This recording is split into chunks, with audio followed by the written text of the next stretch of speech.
Yo, what is going on, guys? This is Jacked. YGO here today. So today we're coming at you with my first place YCS Niagara 2022 DDD deck profile. Yeah, you heard that right. So I came first place out of, I don't know how many contenders honestly, but well, I would have, moral of the story is no, I did not place first. I would have if I went to the YCS because DDD is insane right now. I'm just playing a little bit, right? So basically, I don't know if you guys know what happened, but a lot of people were not able to get into YCS Niagara.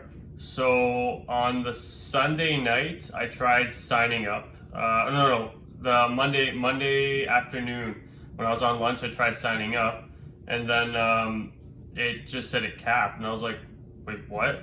And then I heard people on the Sunday, and my friend signed up the Saturday night, and he was able to, but he got an email that came back said it capped and he couldn't, so he got like a refund.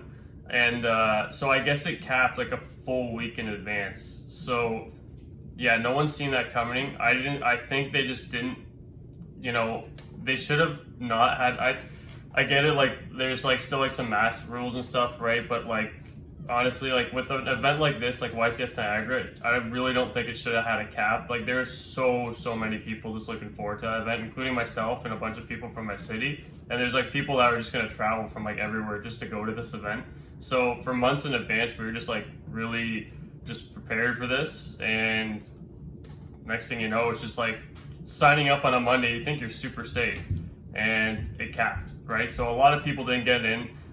I have no clue what the player base is like that went. Like I know some other people were able to kind of fit themselves in, but people like Triff and stuff, they weren't able to get in, right? So it doesn't make sense to me. They really shouldn't have had a cap for this event. Like to a certain extent, yes, like there's some sort of building capacity, right? But honestly, just they shouldn't have had a cap on it. Like I don't know, like I know Konami has to organize things and stuff, right? That's on their situation. Like I know they have to deal with all that stuff, right? But for the amount of people that were anticipating going to this event, this is probably going to be like the biggest from what I was hearing, like from the amount of people that are talking about it, it seemed like it was going to be possibly the biggest event of the year. There was just so many people that are going to go, and I was really looking forward to it. And yeah, Monday night it capped. So yeah, so truthfully, I think I would have done fairly well. I think DDD stands a pretty good chance this format. I mean, not a lot of people are diving into it because let's be fairly honest here, Sprite Runic. Now, Sprite on its own I think is kind of garbage. Like, I think if it's piloted correctly, it's still good on its own, right? Obviously. But you need to mix Sprite with something else. Like Sprite Runic I think is just an insane deck. And on top of that, people aren't fully knowledgeable of the runic cards yet, including myself. Like I know what they do, but I just do not know the choke points and like couldn't like remember every single card verbatim, right? So that would make it hard. So I think Sprite Runic is just a great deck right now, and the fact that they can just like deck you out pretty much is just so annoying. Like that's just so ridiculous. But on top of that, you got to think not Sprite, Tearlament. So Tearlament is honestly such an insane deck, like Danger Terror. It's definitely the best deck of the format. The deck just has like so much gas. Like it's they can break like a DD board if they open like enough gas and enough names. They can just break your board without like just by having all those names, because you gotta just like basically stop their fusion from coming out with your rank 6, and then you gotta play it effectively. But they can sometimes manage to just break your board with all the danger cards and everything. Like it's actually crazy how much gas the deck has. So a deck like DDD isn't going to be as fast paced as that deck, so we have to like realize that we have to control the game a little bit, as opposed to the aggression factor that we had previously, right? We used to be one of the faster paced decks of the format, I would say, right? When we first kind of came in with Battles of Chaos, and like we were considerably the best deck of the format at that time, and now it's more so like a rogue tier 2. I honestly think if it's piloted correctly, it can be a tier 2, just because it can play really strong cards this format. It just has to be played differently, right? You can't really play it the same as we did other formats. So I think this deck profile is going to be pretty interesting as to why I'm playing certain things and like why you should be playing things. If you guys were on my stream the other night, which a few of you were, you guys see my deck list there. But I'm going to go like reveal my whole deck list again. The switched up side cards I decided to go with, and why I'm playing certain cards in certain ratios. That's going to be another thing to get into as well, and some of the tech cards that I'm playing over other tech cards. And the extra deck too is something I kind of want to go over because my extra deck is fairly standard as per usual. Now, there is some other things that have kind of changed this format just due to the cards other people are playing and the fact that decks like Tear Element are a thing. Tear Elements make things a whole lot different. You have to prepare accordingly for something like that, right? So, moral of the story is, yeah, so I didn't win YCS, right? I was thinking about going to Giant Card, but honestly, I decided to just take this weekend to work. So after I'm done this, I'm just going, I got a couple listings coming up and I'm just kind of just trying to get them sold ASAP, right? So I'm working all weekend on that. So yeah, I just thought I'd do this, take the time to film this, and I think you guys are gonna like this deck profile. Again, like DDD, it's not the best deck of the format, right? I can 100% see why people have all just moved to playing Tear Element and Sprite. That's what we were anticipating initially. But Tear Element is just, the deck has so much gas. It's actually a fun deck too. Like, it's definitely fun. Like, the effect, the way the cards trigger and how often they trigger is just, I feel like it just really gives you that, like, that, what's the word I'm looking for? The brain dopamine effect, right? So it's kind of like that. So I can 100% see why a lot of people just decide to move over to this, even for people that were playing DDs. Like, makes sense, and the deck's just so fast paced compared to something like DDD, right? So DDD again is pretty quick paced, but it's not the same, right? It can't combo off like the deck does, and it's more linear than something like Tear Element. So yeah, we'll get into that, but yeah, so I'm gonna hover over my deck list, and yeah, let's just get right into it. No further talking. Again, my first place YCS 2022 Niagara deck profile. Here it is. Hope you guys enjoy. See you in a bit.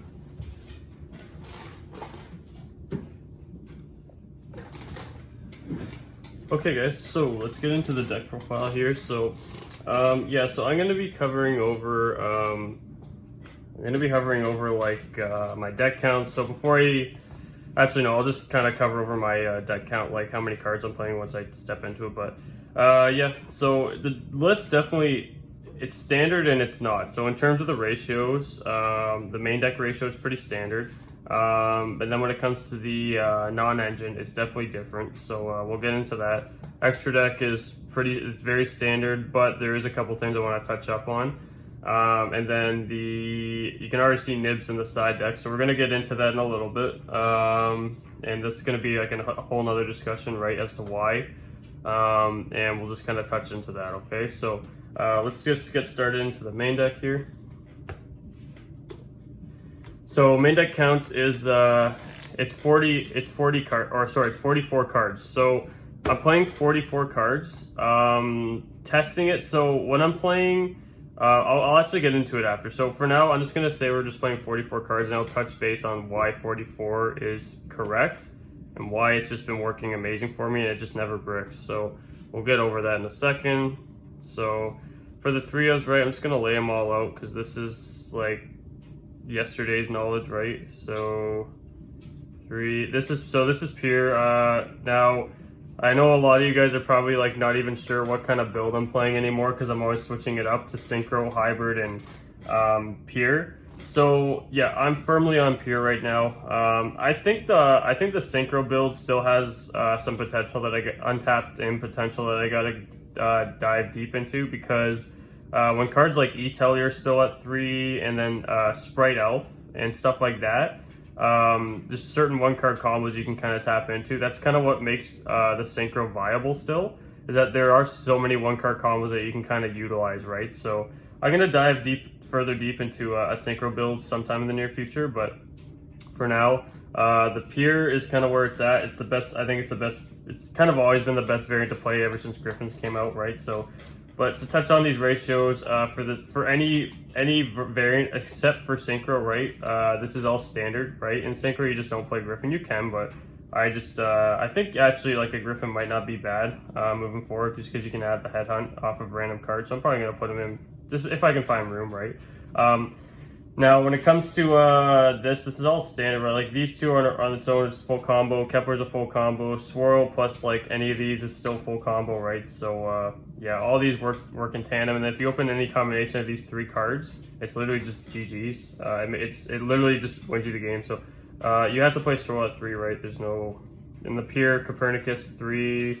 Griffin's like your best card in the main deck, and then Kepler's your Stratos, right? So Kepler searches you the contract, or, you know, Kepler a lot of the times in this build, since you're playing Ragnarok, you're going to bounce Ragnarok to free up your scales, or bounce out that one card on your follow-up, right? So Kepler's good in that sense in the pier. Now heading on to the cards that are not 3Fs. So we're playing double Orthros. So Orthros is, you actually need to play this card at 2. It's really good for utility purposes, right? When you're using the combo where you're going to pop your Talon stuff, you can freely do that and know that you can freely get Orthros back. You have to watch how you're playing your scales this format because of Mystic Mine. So basically with Mystic Mine, if you fill up your scales, if you know someone's on Mystic Mine games 2 and 3, it's best to not try and fill up your scales, right? Because if you can't get cards out of your scales, this deck has no main deck out. You can play a main deck out, but the list I'm playing does not have a main deck out to mine if I fill up my scales. So it's important to just play 2 Orthros, just because if you burn through the 1, you can just easily search as utility on the bounce back and just put in scale pop, and it's a once per turn per card. So you can just find a way to recycle and then just do the same thing, right? So there's a time where I played against a guy at my locals it was like he had 3 Takobos, and he was playing like a floodgate version of Libro, and I just basically the game went on for a while, but I was able to actually win that game because Orthros, I just scaled 2 and it was pop, and then once you get rid of the floodgates and you can just hold them off for a bit, you just literally find a way to get these out of scale and just combo. So Orthros really good this deck really doesn't struggle against back row, to be honest, just because Orthros is a thing. And yeah, this also helps you make Baron, right? You normal summon this and make Baron. We'll tap into Baron a bit later, but yeah. So Orthros is very standard at 2. Now for the 1-of Pendulum. So yeah, I'm on the Rage package and the Ragnarok and the Thomas. So Ragnarok, Thomas are played. This is mandatory. You cannot cut these, right? I don't think anyone's ever cut Thomas. I remember in the beginning, right, when I was I made up some combos using Thomas. People were kind of hesitant on it, and then it was just like, okay, we're gonna play Thomas, right? Because you literally need this card. It comes up so many games where you have to. Literally just here to recycle your Griffin, and then the odd time just recycle that card you need back for your bounce back, right? So Thomas is very critical in this deck. Ragnarok, you have to play it. It's like your best go second card in the main deck, and it also you also just pop it in scale, and then it just just helps you combo off, helps you play around Nib and stuff too if you need be, right? And then Cerberus and Rage. So a lot of people know me for not playing this package, so I decided to now because the way the format's kind of gone. Usually I'll play Small World, right? Because Small World makes if you're trying to if Baron's really good in the format, right? I'll play Small World, right? So we'll get into that a little bit later. But if I'm playing this, I'm not playing Small World, it's going to be Piri. So if you're playing Piri, you have to play this because once you scale it up, then you just sit at 3k and you're pretty safe. It's very risky to play Piri and not play this, right?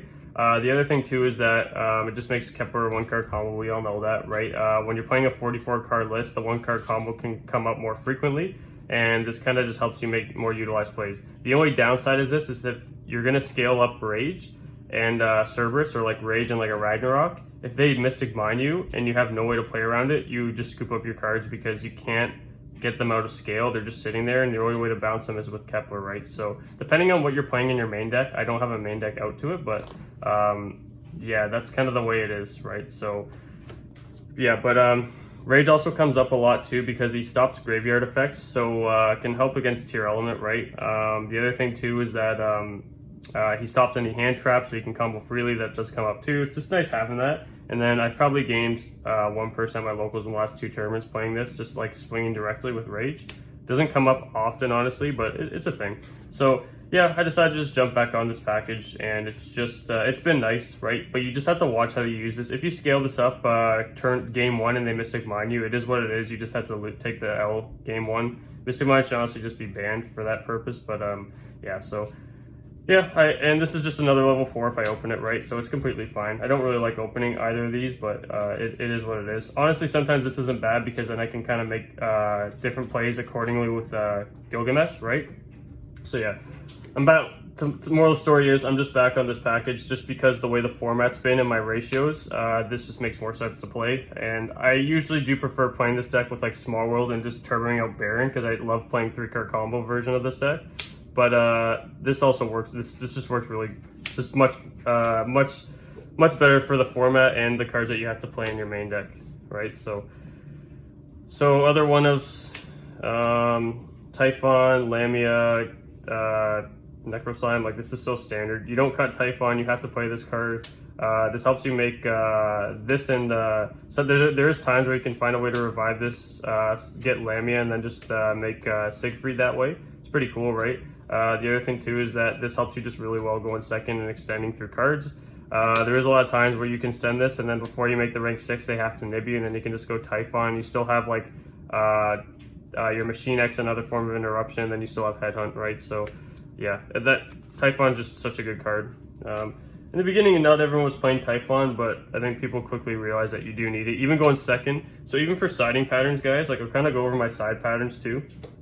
I keep this card going in when I'm going second because, again, it's a name, right? I like seeing it, and I don't like seeing it all the time, but if I can utilize it, then it's good. So if I can fuse it with like, if I have like a 3-card combo and I see this, it instantly means I have another form, a way to just bring out a High King for free pretty much, right? So going second to make the High King for free is really good. So yeah, it's another Necroslime. It's another extender going second. Like, why wouldn't you play it, right? So yeah, I never ever cut Typhon going second. And I'll touch base on that a little bit more when I'm doing side patterns. So for the contracts, for all the DD cards actually, the remainders. So this is standard. I'll have to touch base on this. This card's really good actually. If you make this against Tearlament, it can be pretty hard for them. Against Sprite, they can't make Zeus. It's pretty good, right? So this and this, literally against Exo Sister, this card's insane too. This and this is literally a game against Exo Sister. So yeah, this card's actually a lot better this format than previous. And any deck that likes to link climb, you just make this. Like, it's pretty well good against every deck right now. So yeah, you want to play this card, and at the same time, it's nice to have because doing the Foolish Burial for recovery or to get the Orthros back to make Siegfried is really good too. So yeah. And then I don't have to touch base on the other cards. Headhunt's such a good card right now. If you Headhunt like Kit Kalos, it's so good. Like, they just literally lose their turn. Depending on like what they open on top of that too, but usually when you Headhunt the Kit Kalos, it's just like GG's. Like, you can see their line of play, right? And if they're just going for the kit, they might as well scoop up their cards. So it's pretty good in that sense, right? Now, moving on to the consistency cards, just Puri Map and 1-for-1. So I'm playing Puri Map because the way the format is, I can't really play Small World. So I played Puri Map, and Puri Map's just, again, it's a 1-card combo, and then you never really die to your life points in this format because Masquerade isn't a thing and Sword Soul isn't really a thing. Those are the two decks that kind of made it hard to play this. But now, like, you can freely play this, and then if you resolve this with combo, and since a lot of people aren't on hand traps right now, it allows you to just freely make your line, right? And then you can just, it makes it a lot harder for people to break your board if they're not running hand traps, right? So when this resolves and you get your full combo resolved, you're probably just gonna win, right? And then I know this makes it harder to make Baron, but at the same time, if you have like a 3-card combo and you just go like Puri Map, you can make it so you can just run extenders. So by the time you have to make the rank 6, you still have a bunch of combo left, right? So that's a good thing about Puri Map. And then Puri Map as well, the one plus side about Puri Map is that it's not dead on the top deck. So when you draw, it can sometimes just be GG, right? Depending on how far it is into the game. But usually just being able to search the Copernicus and bounce back or the Kepler is just so good. And then the last one is 1-for-1, right? 1-for-1. I was hesitant about playing 1-for-1 for a bit because since people knew about DDD, a lot of people were ashing the 1-for-1. So you just neg 2. Usually you could still go because you would just get rid of a card you didn't want in your hand and you just have something else to combo off, usually. But 1-for-1 right now is pretty good in the sense where no one's really running ash because it's not super high impact. So when you 1-for-1, it pretty much always resolves, and you just get a free body. So it's really nice. Yeah, 1-for-1 I think is mandatory right now. Before, like I said, it was a bit iffy because if someone ashed it was just a neg 2. Because no one used to ash this, but ever since DDD became popular, I noticed a lot more people are ashing this. At least for me, because people know what I'm on usually. So yeah. So now onto the so 13 non-engine. There's gonna be 13 non-engine here. And it's hand traps for the most part. So we'll go over why I'm doing this. So Triple Crow. So for the hand trap lineups, Triple Crow, Triple. I'm gonna spread this out a little bit more. So triple crow, triple imperm, double ash, or double ash, double nib. So why am I playing these ratios? So they look a bit weird, right? So I'm probably just gonna do this. That looks better, right? Yeah. So let's kind of go off the 3 ofs, right? So 3 DD Crow, 3 Imperm. These are the most high impact cards right now. DD Crow is really good in the sense that it hits everything. Not really Exo Sister, but Exo Sister's not really in the meta right now. Anything other than Exo Sister's card just decimates, like hitting the target for Elf. Hitting the target for Elf, or hitting the Ronin Totem, even the Toad is just so good, right? But when you're playing tier, they can't resolve their tier cards, and this isn't once per turn. So you really don't want the tier cards resolving in grave, because once they get the fusion off, it's just so hard, right? So once you banish that card that's trying to use the effect, it fizzles the card because it needs to fusion with itself and another material, right? So you just banish the card, it can't resolve. The other thing too is Imperm. So yeah, that's why we're playing DD Crow. It's pretty obvious, right? Imperm just super high impact. It's not really much to say about it, right? I mean, Imperm just really good. They can't some people are still on tactics, so they can't tactics you if you resolve this. And then this also has utilization going second, right? So being able to just drop this on someone going second, again, especially against the decks right now that aren't putting out the most insane like combo heavy boards like infinite negates, this is really good to just turn certain things off, right? So when you start your turn, you just shut out you really want to stop the Predaplant fusion, right, if they're playing it, because that makes your cards level 1, which kind of sucks. But there's other things too, right? When you go second, this kind of just shuts out like a whole board sometimes, right? So, and lastly, these two. So these two aren't super. Nib, I think, is actually pretty high impact, but these two aren't as high impact as these. So it's weird ratios, but it's because of the room I have, right? So I figured these are the most high impact, so I'm gonna play these. I wanted to play at least 10 hand traps and then play 44. So these are the most high impacts than these. So Nib is still really good in the sense where people aren't respecting Nib, especially now, like people still aren't respecting it. So when Danger Tier just combos off, you Nib them at the end, and then it's just like they might have like one way to extend and that's about it, or their turn might just end, right? Ash Blossom on top of that is another way to stop like a Gigantic Sprite. So if you stop the Gigantic Sprite and then you have Nib, it's just really good, right? Then they have to play into Nib, right? So any combination of this, and Nib is pretty much GG's against Sprite, right? So you still see this frequently enough, right? And then this against pretty much every deck, right? Even Exo Sister will play into it. Punk can play into it sometimes. Like I don't even know. Like the main decks right now are like Sprite and Tier Element. This card kind of destroys all those decks because some Sprite players still play into Nib, which is kind of funny. So this is just a really good punishing card. At the same time, you don't see multiples of it, so you don't want to open like 2 of this and no other hand traps when you're playing against Sprite, because then you'll literally just lose. You want to open this with any combination of these. Maybe not so much DD Crow, because then they've had a chance to already resolve Gigantic Sprite, but DD Crow is really high impact against Sprite anyway, so yeah. And then the Ash, again, it's still generic, it hits everything. It's not super high impact, but it does punish a lot of the decks that are still around, like Branded's still around, right? And it hits the Gigantic Sprite, which I think is really good too, right? So I think that's correct to play these ratios. So a total of 10 hand traps, right? And then, yeah, so that's it for the hand trap lineup, and then we're playing triple rivalry. So that's why my hand traps are a little bit skewed, like in the terms of I'm only playing 10, because I'm also playing rivalry. Rivalry, honestly, against tier, since they don't put up any omni negations usually, rivalry is just usually GG. So you just flip this card, going second, it's just like, okay, you lose your whole board. Going first, the reason why this card's actually probably the best in this deck, I find, is because like this deck can use this card to its advantage entirely, because everything you play is Fiends. Like absolutely everything you play is Fiends other than Baron and your hand traps, obviously, right? So you can put this Floodgate off and literally just combo off like freely. So basically if you have Siegfried up, right, and they Dark Ruler you, because Dark Ruler is so popular, you just flip this and chain Siegfried, and then they're under a huge Floodgate. So they might as well just scoop up their cards, because Sprite and Tier Element can't play into this. And those are the only 2 decks that are really being played right now, Sprite and Tier Element, right? So once you flip this, it's protection from Dark Ruler because of Siegfried. So whenever you open this, you want to try to make Siegfried as much as possible. Like you want to make Siegfried over the rank 6 in that sense, right? And then just have Headhunt and the Machine X, and then this. That board is so hard to get for people to go around. It's just crazy, right? So Reverie on its own is auto win. And then when you're able to shut out Dark Ruler because you can change Siegfried, it's actually just crazy. So yeah, Reverie's ultimately just like the best possible Floodgate for this deck right now. Yeah, you have to play Rivalry right now. It's just an auto win if you resolve it. So yeah, so that's it for the deck count, right? It's 44 cards.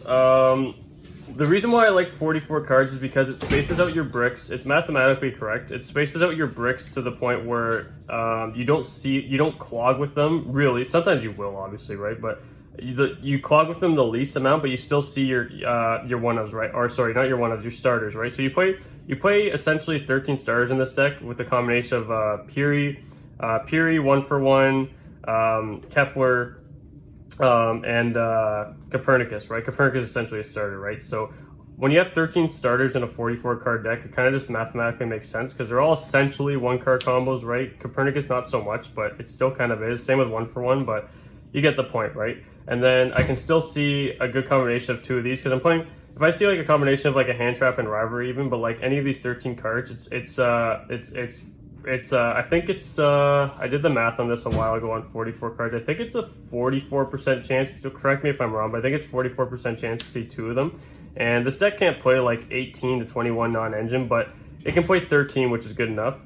And then again, you're not going to see cards like Thomas and Rage and Cerberus because you play a multitude of bricks in this deck. I think you play about 6. I think you play there's 6 cards you really don't want to open this deck. It's Thomas, Cerberus, Rage, really you don't want to see Rage. Even Ragnarok sometimes, Typhon, like they're cards that still have utility in your hand, but you really don't want to open them. So being able to spread them out in a 44 card deck is really nice, I find. So yeah, 44 I think is just correct. If you're playing Piri, if you're playing Small World, you should be playing 41. But yeah, so that's that. So let's go on to the extra deck. So that's it for the main, right? Go on to the extra deck. We're playing Double Genghis, High King, and the super rare Diarch. So this got reprinted in the OTS 19, right? It's pretty nice. It's kind of the reason why I'm playing it, not gonna lie, because I like seeing this super rare finally. But this is your one flex spot, right? But Diarch is a game winner in time. I think everyone's on a card that's gonna win them in time, so why not just be on that boat, right? So in time, right, you can do combos where you're just gonna make this and you just gain life points, and then these are all standard. I don't have to explain these, right? But this is your flex spot, right? So you can play this. If you see me playing this, I'm probably not going to be on Psychic End Punisher, right? So this or Psychic End, if you're Psychic End is really good because no decks can deal with Psychic End right now. So if you want to play Psychic End over this, you can. I just like having the fusion on the bounce back for utility purposes, but Psychic End's insane too.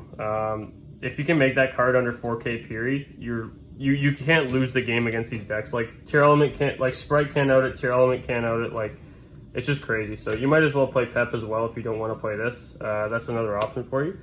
So that's it for the fusions. Next is Baron and Siegfried. So Siegfried I make a lot more than Baron right now. I actually don't make Baron often at all unless I'm going second. Baron, the thing is, the only time I'm gonna go for Baron is if I can grab Headhunt as well, or if I have a floodgate to stop for Siegfried to chain in response to a Dark Ruler, right? Because you got to think everyone's on Dark Ruler right now, and you got to build your board accordingly to like a super poly, right? So you have to watch out for that too. But Baron, the thing is with Baron is that when you're gonna trigger cards like if you pop cards like Kaleido Heart or like the like stuff like that, you're destroying them and sending to the grave, and then they can just trigger. Like Baron's good right now. Don't get me wrong, but not like it was before. Like I used to just make Baron even without even bother searching the Headhunt because I knew not many people were on Ruler, so if they didn't hand trap me, they basically just lost to my board and my hand traps. So if I can't make Baron, if I can't search Headhunt, I just don't go for Baron. I just go for extender plays because Barons usually just protect you from Nib. If you can make enough plays so you can lead up to the rank 6 and then have follow-up like extender plays to play around Nib, because they have to Nib you at the rank 6, then you're good, right? So I don't always make Baron anymore. I usually just make Siegfried because you're more scared of Dark Ruler right now, and Siegfried is always going to turn off Dark Ruler if you have a floodgate to respond with, right? Like Rivalry. Especially going to games 2 and 3, you're going to have another form of floodgate to respond with, right? So yeah, so that's it for that. XYZ, C, like this is so standard. I really don't have to explain these ratios. You can play this at 3 if you want, if you find the room, but I have never needed the third one, so yeah. I do not have to explain these at all. The fact that you can soul charge all your cards actually comes up quite a bit because there's a lot of destruction going on right now. So yeah, Caesar's just nice to for that purpose, I really don't have to explain those, right? Oh yeah, then Zeus. Do I have to explain this? No. You just have to watch playing against tier because Zeus will trigger all the tier effects, which is annoying. So yeah, you have to watch with Zeus, right? And then lastly is triple Gil. So Gilgamesh, you have to play this at 3. If Electromite comes back to 1, you could actually consider cutting this down to 2 and playing Electromite. When I made my last Master Duel video, I completely forgot Electromite was actually in the game. I actually would have played Electromite over the 3rd Gilgamesh if I knew that. So yeah, if Electromite comes back, I would highly actually recommend playing it in this deck. I think there's so many untapped combos that can be used with Electromite. So yeah, that's pretty cool, right? It's also probably better to make Electromite on the bounce back than Gilgamesh too, right? So yeah, so that wraps up the extra deck. Now let's go into the side. So the side's going to be interesting, right? So all right, so going to the side deck for hand traps, just 1 and 1, just depending on the matchups. If these two are good into the matchups going second, I'm going to put them in. Going first, if they're good into a matchup, I might put them in. It really depends. I need to save more room for floodgates going first because of Dark Ruler and stuff. So yeah, but these are just because I'm only playing 2 in the main, right? So we're on to the 3 ofs, triple Veiler and triple Ghost Spell. So yeah, this is going to be looking a little bit weird, right? I mean, Veiler's still really good into a lot of decks. This just helps me burn people going second, right? So I just put in a ton of hand traps and just burn them. Just cook them essentially, right? And then Ghost Spell is really good to stop the going first and second to stop the fusion effects. And also since DD Crow's in the format, you can sometimes side this in. If you're playing against tier, you can just sometimes just put this in for like the Ash or something, and then you can just protect yourself from DD Crow or from their tier cards. Another form to stop the tier cards from resolving their effects, right? So yeah, so Bell's actually a really good card right now. I think it's not as high impact as DD Crow, but it is good in a lot of matchups, and I think it's well worth playing because it's also a defensive card as well, right? So yeah, I'm siding Ghost Spell and the Veilers. Now you're going to realize I'm not running Gamma. The reason why I'm not running Gamma is because I just tested it out with my brother and stuff on the stream that night, and it's just not that good. It is good into like certain matchups, right? But since tier's so popular, it's just rough against tier elements, right? Because they trigger their cards in the grave. You got to watch it, right? So depends what you're playing against, right? Against Sprite, if you Gamma their Gigantic, it's pretty crazy. So it is still worth putting in. Like you could probably just replace the Ghost Spells with the Gamma or something, but it's up to you. I just like having more cards to cover the tier matchup because it's a really popular deck right now, and yeah.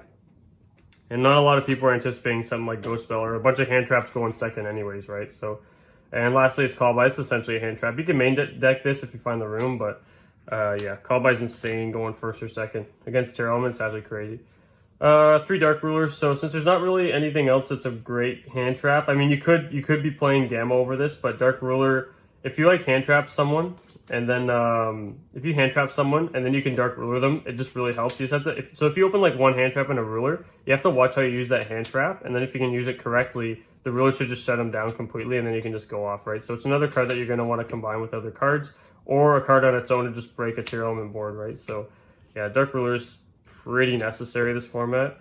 And then last one is 3 Summon Limit. So why am I playing Summon Limit? Well, it's because in a combo heavy deck like this, well, it's because for one, I can chain, again, Siegfried, I can chain this to Dark Ruler. So it's like Dark Ruler, chain, Summon Limit, chain Siegfried, negate the Dark Ruler, and then they're under 2 summons. No deck right now can play under Summon Limit unless they're a Floodgate deck, like Eldritch or something. But yeah, no deck, I mean, it's been like this for a while, right? But Sprite and Tier Element cannot play under Summon Limit. They can essentially super poly you, and then they have like one more summon, and then it really doesn't matter too much, because what you can do too is even if they get rid of your Siegfried, you can Orthros pop this and another card, right? So you can Orthros pop this and another DD card and just go from there, right? So you can turn it off and then play on your turn. You can essentially just turn this card off so easily, right? And it's just a chainable card for Siegfried. And people can't play under this. Sprite cannot play under this, that's for sure. So yeah, Summon Limit I think is a really good floodgate right now. And yeah, so going first, I'm going to put this in with the Reverie, right? So So that's it for the deck list. What I'm going to do is I'm going to go over my side patterns, right? So what do I do when I'm going first, right? So if I'm going first game 2, depending on the matchup, so I'll show you guys what I take out. Like, obviously, if rivalry's bad into a certain matchup, I'm going to take it out. Like, that's pretty straightforward. Now, one thing I take a look at is the hand traps, right? And then the consistency pretty much stays the same, right? Like, I'm going to try to leave all these cards in because I need them. So the only cards, since the hand traps are offensive, they're defensive too, right? Like they're gonna help me in a certain way. So I basically have 10 cards I can take a look at, right? So if Nib might be the first one to go, Ash might be the first one to go, right? So if I'm going first, the only cards I really want in here are Summon Limit and Call By, right? So what I'm gonna take out, since this is 4, I'm probably gonna take out the Nib and the Ash, depending on how good a card Nib is of a card. I like having Nib going second because it really catches people off guard as opposed to going first. But because if I'm going first and I'm playing against tier, I can still trigger some of the tier effects that they haven't resolved yet, and they can still kind of help find a way to kill me, right? So depending on how high impact, I'm probably gonna take these out and just put these in. So now I know I do have a lot of traps and cards I'm gonna have to set face down if I draw multiples, which is gonna clog my spell and trap zone, but it's fine for me. I can just hold one in hand if need be, and go about it like that, right? So that's probably gonna be my side patterns if I'm going first, right? Just put in these cards, depending on the matchup, right? But typically against combo decks like Tier and Sprite, I'm gonna put these in for these, right? Because again, these are gonna be more high impact against Sprite and Tier element going first, right? The other thing is too, if I don't really want Imperm, right? Say I don't really want Imperm. Imperm's pretty good against Tier element and Sprite, right? But say I'm just like, oh, I have too many traps, right? I don't want to fill up my spell and trap zone that heavy. I'll take out these and probably just put in ghost spells, because these are all really good against tier 2. So if I'm playing against tier and I open like these two, it's really good because that already deals with 2. This already on its own already deals with 2 of the graveyard fusions, because you're only trying to stop the graveyard fusion. You don't really care when they come out. You're trying to stop the graveyard fusion. So when they try to fuse, on top of your rank 6, you have this and this. So it's really good, right? So yeah, so that's kind of my siding patterns, right? Then if I'm going, so I'm gonna put these back in, right? Put these back. If I'm going second, so what I'm gonna do is I'm gonna keep all these hand traps in, depending. If I'm playing against tier, I'm still gonna keep my rivalries in, right? So all these non-engine cards, these 13 non-engines will all stay depending on the matchup. 1-for-1's gonna go. Period's probably gonna go completely. Headhunt is a card I'm sometimes on the bridge with, because sometimes I can break a board and then just search his back, right, with Headhunt, and then I have a really good defensive board for their follow-up, which is probably weak. This is going to come out. All these cards stay. Cerberus and Rage is going to come out. And that's probably it, right? So it's 7 to 8 cards, and then the even the one Orthros might come out, depending. But usually it's just going to look like this. I'll usually take the Headhunt out, but sometimes I want to keep this in, depending, because I can search this after I've cracked the board, right? So basically, this is the typical 8 cards I'm going to take out. What am I going to put in going second? Usually these, because I can pair. Now I have a higher chance to pair them. I'm going to put in the Veilers for sure, right? So that's 5. And then I'm probably just going to go ahead and go triple Dark Ruler. And then if I need be, like if I want to take out the second Orthros, I might keep this because this is a good card going second, right? But I might just cut it at the same time and then just go Call By, right? Sometimes, depending on the matchup, like I said, if I'm going against like Tier Element, I might even decide to like just cut the Dark Ruler and just go triple Bell. Like honestly, like Dark Ruler is good in the Tier Elements, right? But honestly, having like a ton of hand traps should just do the job, right? So yeah, so that's kind of my siding patterns. The main thing you got to keep in mind is that these are the cards that I'm putting in and taking out, right? Or these are the cards that I'm taking out, right? That's all you really got to know. And then going first, obviously, it's certain non-engine cards that I'm switching out, right? But the ones you really need to know is if you're going second. These are the cards I take out going second. It's sometimes I usually just leave this, so it's usually 8, right? These will all go out, and then I have 8 cards to sideboard. So it helps. It gives me a healthy. It gives me a healthy siding patterns, right? When I have 8 cards I can easily just side out without thinking about, then I can kind of balance between, okay, do I want to keep an Orthros or not? And then I can kind of justify what cards I need through here, right? So yeah, so that's that. So all right, guys, so that's enough of that. What I'm going to do is I'm going to do a couple test hands, and I'm going to show you, there's no new combos really. Now you can make Dweller in this deck, but Dweller is too much commitment for 2 level 2s to just hit the graveyard. You do need like a 4-card combo for Dweller to be effective essentially. You can make Dweller, but I was trying it a bit. It actually won me a couple matches against tiers, so it's pretty good, right? But yeah, I'm just going to do test hands and just show you how I play it out, right? Because there's different ways you kind of want to combo right now in accordance to these boards that are being put out, right? So let's get into that real quick, and that'll be the end of the video after this. So I'll see you in a second when I get my cards all reorganized. Okay, so all my cards are still organized, but I'm going to riffle them and see what happens. So I'm going to do just a few test hands, right? So I kind of want to get another set of white dragon shields, but I don't know. Our shop hasn't had them for a while, so I like these. I feel like this color is just kind of like relaxing while you're playing. Like it's kind of like the same color as Siegfried's hair, which I like. They're the orchid or orchid, whatever they call it, orchid purple. So I like having white. I think it just makes the cards look cleaner, to be honest. But yeah, we'll just go about that. So easy fans, they don't really riffle. Actually, no, Dragon Shield after a while, like I feel like when you're trying to riffle like the rigid back Dragon Shields, they kind of have the edges kind of get stuck to each other when you're trying to shuffle. I don't really like it. So when they're used up, right, you just kind of stick them in and just like fan out your hands, like woo, they all just kind of fall together, right? So okay, so I think that should be good, right? So half cuts, GGs. So that's 5, right? Oh yeah, don't we normally draw better when we just do this? So 1, 2, it's already good. This is full combo.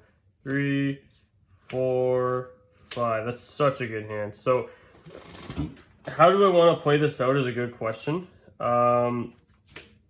Opening the Copernicus is a bit weird. Now, what I could do, right, is like normal summon this. Okay, or I can normal summon this, Foolish Burial the Griffin, because I want access to Griffin, right? Or I can Foolish Burial, or I can search the, there's so many things I can do. Like just having the second copy of this is a bit weird, but I'm probably just best to go for the 2-card combo. It's hard to say. Yeah, it's kind of hard to say. Maybe even going for, I would actually probably just go for Swirl Slime here, because if you have access to Swirl Slime, I think you should go for it because it makes it harder for your opponent to be able to hand trap you. The only thing is, usually you want this to be like the second slime, or even like if this was Griffin, it would be insane, right? But because then you could normal summon this Foolish the Griffin and then go from there. But yeah, we'll see what happens here. There's a lot of ways we can go about it, but we want to play the most resilient around hand traps, so I'm probably going to start off with Gate to search Swirl. The reason being is because then I can Foolish Necro Slime, and then I can scale up to get Griffin out of scale and just go from there, right? So go Gate effect to search, right? So I'm going to search. If it gets Ash, it doesn't matter. You normal summon this because you want to... So if you have Copernicus and Gate, you're going to go Gate first, because if they Ash Gate, then you know what to do, because you can just summon this, make this a 1-card combo, right? But yeah, you're going to... Instead of searching Griffin here, I would search the Swirl Slime, because then you're more vulnerable. If you search the Griffin, you're way more vulnerable to an Imperm, which just passes your turn. So you're not going to want to do that. You're going to start off with, now what you could do, actually, it depends. You could you either just normal summon the Copernicus and just Foolish the Necro Slime and just fusion from there with these two. Or, yeah, I actually might just do that and then just get access to Griffin later. So what I'm going to do is normal summon the Copernicus, use the effect of Foolish Burial. There's like so many ways you can go about this combo, but I think this might just be the safest. For one, you're going to be able to play around Nib pretty well, and then you're just going to, because you never know, people are still on Nib, right? So now you're going to go Swirl Slime effect. You're going to use these. I never really have the instance come up where I have 2 Copernicus and a Swirl Slime, so this will be interesting to play out. I'd rather have this here.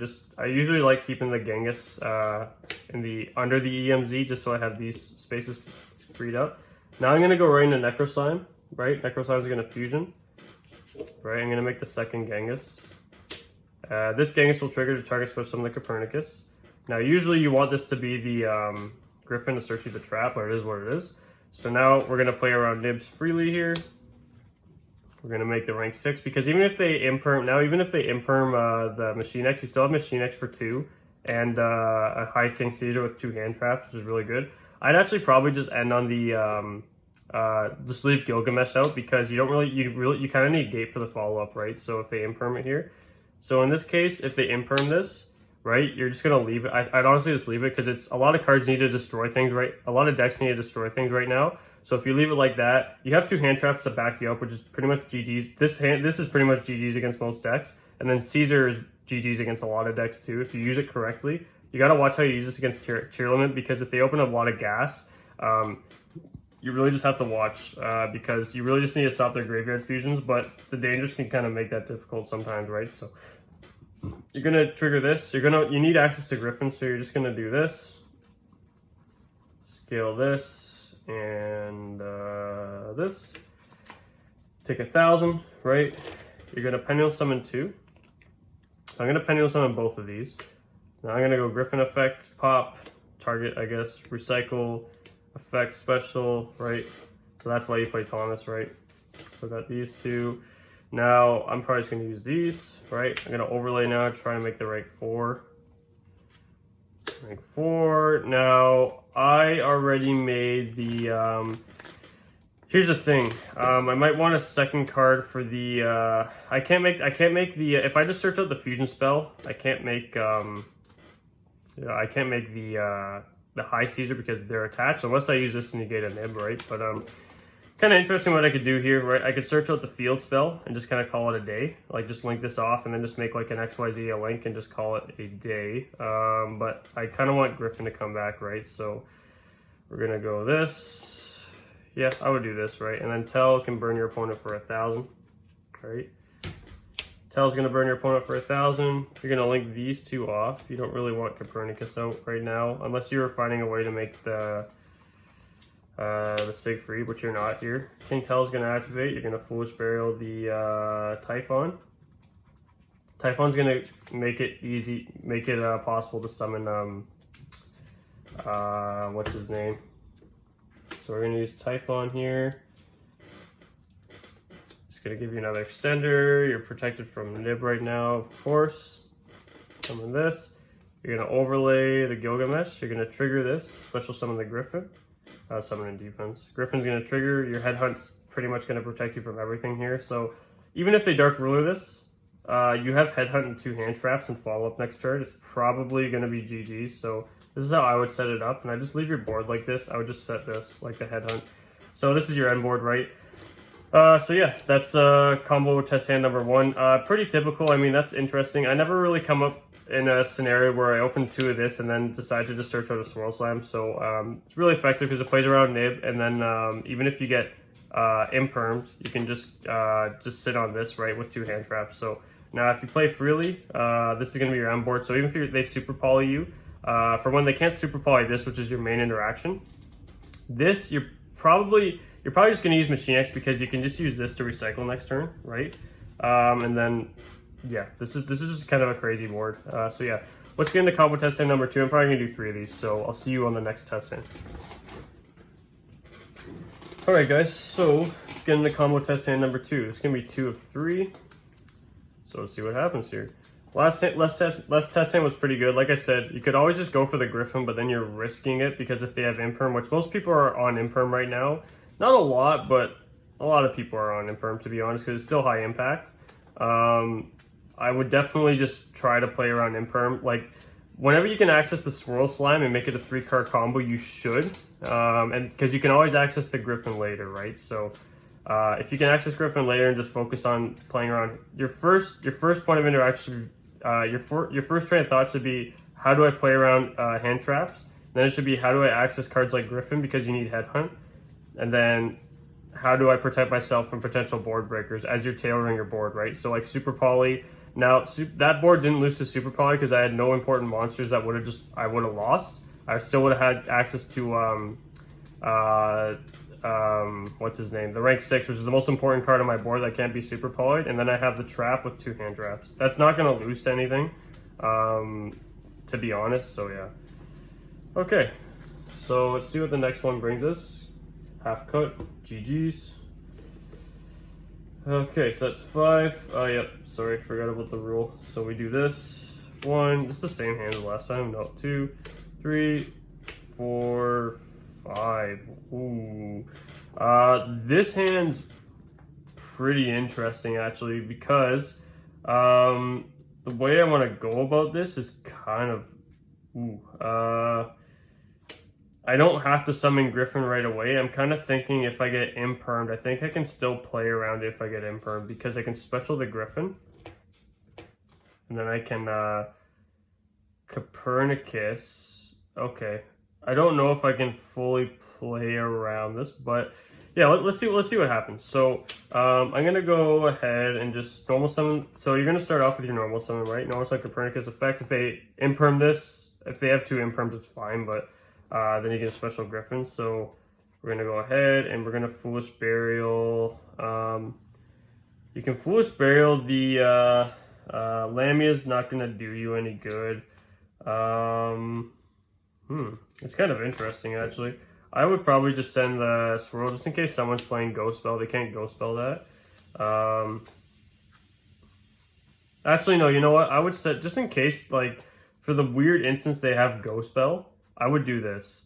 I would actually send the Lamia, because if Lamia gets stopped and they have Ghost Spell, from Ghost Spell, because they can Ghost Spell this, then this will trigger if you need be, right? So you're going to go ahead, use Lamia effect. I would send the Necro Slime first, right? I would send Necro Slime. Special summon the Lamia, right? So now here, what I'll actually do here, this is actually kind of interesting. I'm gonna special summon the Griffin before anything. Special summon the Griffin, right? I'm gonna overlay Caesar. So now I already made Caesar, right? And now I'm probably not gonna make King Tell right off the bat because I already have Typhon in my hand. What I'm gonna do is, because I want to have access to a contract here. I'm actually going to link these 2 off. I'm just going to go ahead and link these 2 off. Summon Gilgamesh. Now, if they imperm the Gilgamesh, so this can be Chainlink 1 Caesar, because this is ashable. Chainlink 1, Chainlink 2. The only thing they really can respond with that can activate in the 3rd chain, that, you know what I'm saying? Like, if it's like... so the card that can be chain block is like Gamma. That's the only card, right, for this. So if they Gamma this, who cares? You get a free summon. It's literally just GG's. So now you have access to all these cards. So if they do anything to this, you can actually just Necro Slime Fusion and just make it the 1-card combo. But you also get access to the, it actually becomes crazier because Caesar can now, so let's say they imperm this, right? If this didn't get imperm, it'd just be full combo. But let's just say for Pete's sake, they imperm this, right? So where's imperm? Imperm? Sure. So, okay, that's fine. Caesar, right? We're going to use Caesar to search the gate, okay? Gate effect to search. You're going to go ahead and search the Swirl Slime. Now, what you're going to do is you're going to, it doesn't matter which one you use, honestly. You're going to go with Swirl Slime effect first, I guess. It's a fusion summon. Special the Genghis. You're gonna go ahead, use Necro Slime. Now this plays around everything because you still get Typhon, right? It's pretty crazy. Use these. And you're gonna summon this. You're gonna use Genghis now. You're gonna try and target special summon the, it doesn't really matter which one you target special summon. I would just go for the Griffin, honestly. So special Griffin, summons Griffin, effect, and even if they nib here, you're still gonna have access to the, even if they nib here, you still have access to the Headhunt, and then Vice Typhon Confusion Summon. So we're gonna go ahead, grab the Headhunt, right? And then it just becomes a 1-card combo with follow-up, right? So you're gonna grab Headhunt, you're gonna go for the overlay here. They would have nibbed you here, honestly, so it doesn't really matter, but go ahead, use Caesar here. Okay. Now you're going to go ahead, activate the Vice Typhon. You don't need Swirl Slime. Swirl Slime's going to be good for follow-up, but you really don't need it. Vice Typhon's going to activate. You're going to search the Genghis, right? Now you're going to go ahead. I might link these 2 off. I really don't even know if you need the Genghis here, but it probably works. Let's see. If I use these, this is like kind of a think moment because I don't really know where else it can go. I don't know if I can make Siegfried, to be honest. Because if my scales got negated, I can't really get to Siegfried, right? So yeah, I could always just overlay and then just grab this back and then link so I'll just do that. I'll just overlay this Machine X effect target special summon, right? And then you're gonna go ahead, you're gonna overlay King Tell. Now you didn't take any damage, so you can't use Tell here, but you can link these two off, right? And summon this Gilgamesh, you're gonna use King Tell's effect. Now you can Foolish Burial another card. What are you foolish here? So you could send License to recycle the Griffin, right? Get Griffin back for your turn, your next turn, right? Because you don't really have anything in the graveyard that's really gonna do much for you, if I'm gonna be quite frankly honest. I don't think there was a way for me to, I'm just seeing if I missed something. If this is like a think moment, right? So if this came out, right, and then, no, because this had to summon, yeah, there's no way I could do this. So I was thinking I could probably like Foolish the Kepler at some point, revive it off this, but yeah, that's not possible. So what you might do, I really don't know what you Foolish here, honestly. It doesn't really matter because there's nothing else you can really do. I would just accept that fact and just use Patent License, and then Patent License can then recycle or like give you more recovery, right? So I might just recycle the Griffin, or I might put back a Marksman just to overlay it for next turn again. I'll probably just take back the Griffin for next turn, just in case, right? I should be able to have another DD face up on the field, and then I can just summon this, just in case I need to use Machine X on the gate. So you have this for follow-up, right? You don't want to hard draw this, right? So it's probably just best to Foolish that at this point. And you just set these two, right? So Machine X for 2, GG's Floodgate, and then a Headhunt. And that's through if they imperm the Gilgamesh. The reason why that was successful is because I could summon the Lamia, and I had access to 2. I summoned the Lamia, and then I could summon this. And then if you can make the rank 4 before you can link, you might as well just do it because it's going to do the same thing for you, right? So it still built this board, right, freely. If that didn't get interrupted, you just make the whole board, right, like with Siegfried and stuff. But yeah, so that's through an imperm, right? Just out of curiosity, it was actually pretty cool. So yeah, okay, so that's it for that. Let's go into the number 3, the last test hand. Okay, I'll see you in a bit. Whew. Okay, guys, so the last test hand, eh? So we're gonna just do up the last test hand here, see what happens, see what we get out of it, right? Let's shuffle up a little bit, and we're just gonna see. So yeah, those last two were pretty good. Those two hands were actually pretty good examples of just how to combo.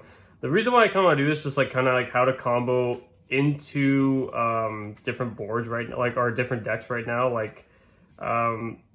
It's not really coming up, honestly, like for Terror Element, like how you tailor your board, but it's more so just, you know, kind of a train of thought as to like why I'm building, like how to combo, like not just seeing the same line of play all the time, but like seeing the different routes that are going to protect you the most. Again, like the way you should just kind of put it as is like, number 1, I want to like, how do I play protectively? Like, how do I essentially what cards should I play that's gonna get around the most amount of hand traps?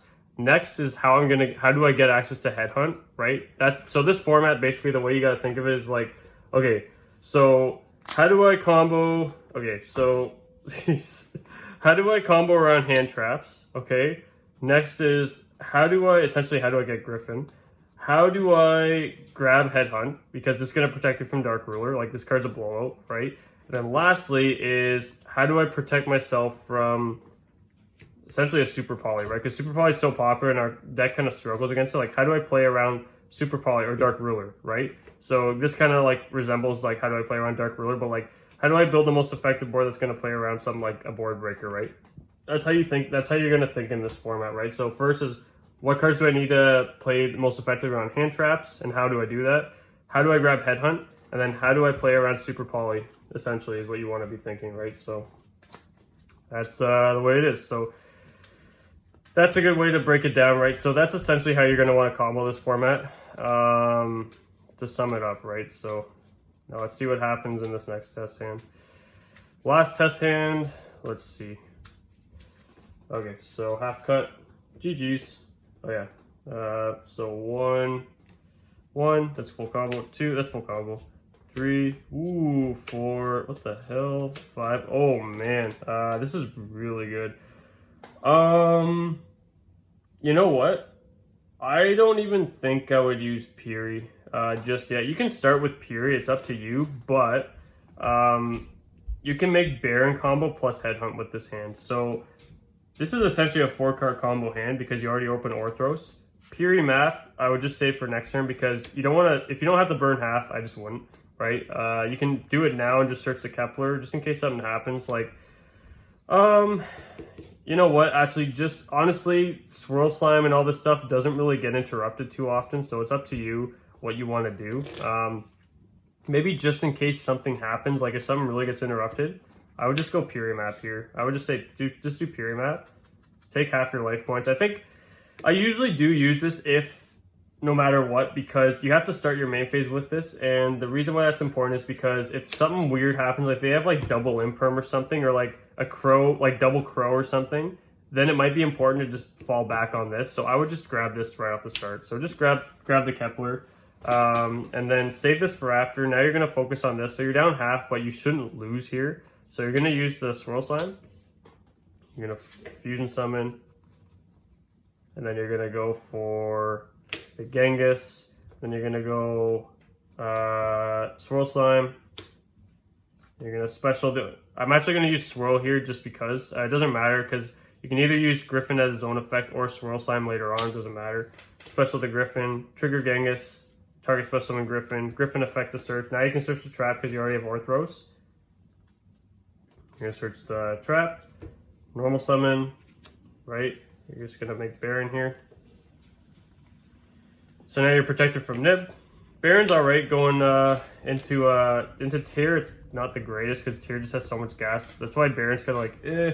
Like I'm almost on the fence of just playing Psychic M because if you drop half and you make Psychic M Punisher, the decks can't out Psychic M. Like you might as well just just wait and just pass turn because they can't out it. So yeah, you might just want to like, depends, right? I don't know how good, like Baron just isn't amazing into a lot of decks right now, so, but it's still a really good card, especially going second, just having that comfort of putting up that Omni Negation, just killing your opponent because he's an aggressive card, right? So you use Gilgamesh to place the scales. So who am I going to do for scales here? I'm probably just going to go, I already opened it. I don't really want to burn an Orthros, just in case, you know, I'll just leave Orthros in my scale.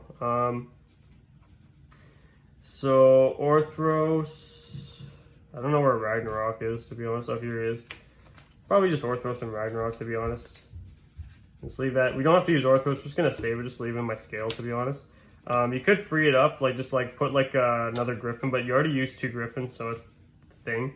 And then this, right, is going to because on your standby phase, the XYZ can revive this, and then just put a Griffin in scale. So yeah, it's up to you, but I don't think you're going to really get to that point. So you're going to Pendulum Summon 2 here. I'm going to Pendulum Summon 1, 2. No Ragnarok effect, obviously. And now we're going to go... We're actually just going to overlay these cards.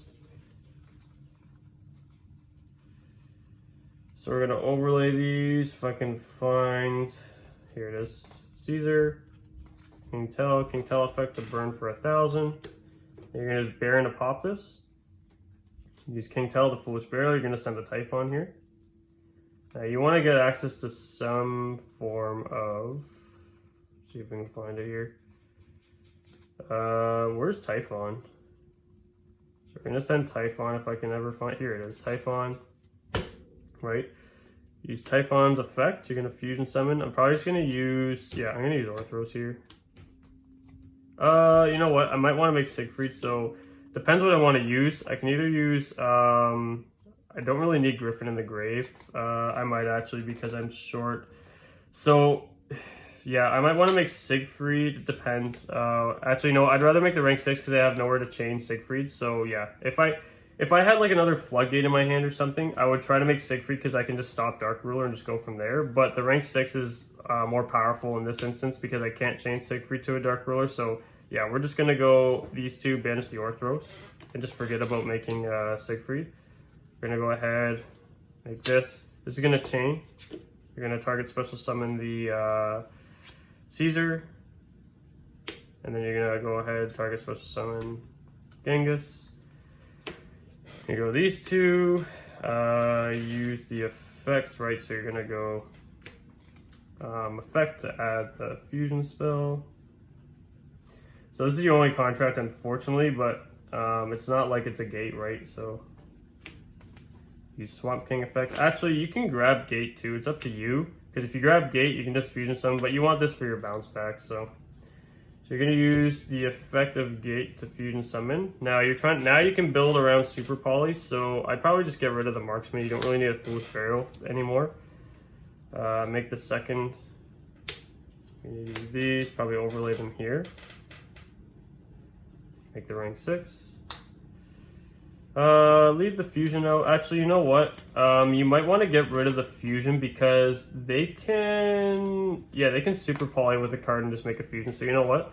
Let's just back that up a little bit. I'm going to use the fusion and just keep the marksman engraved. And then just do that.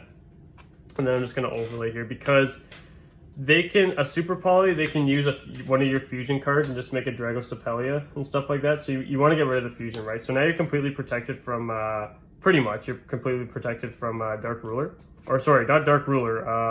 You're protected from, oh my god, super poly, right? So, and then set the headhunt. So basically, if they Dark Ruler you, can't really do much about it, but you're protected from super poly, so they need Dark Ruler to stop you.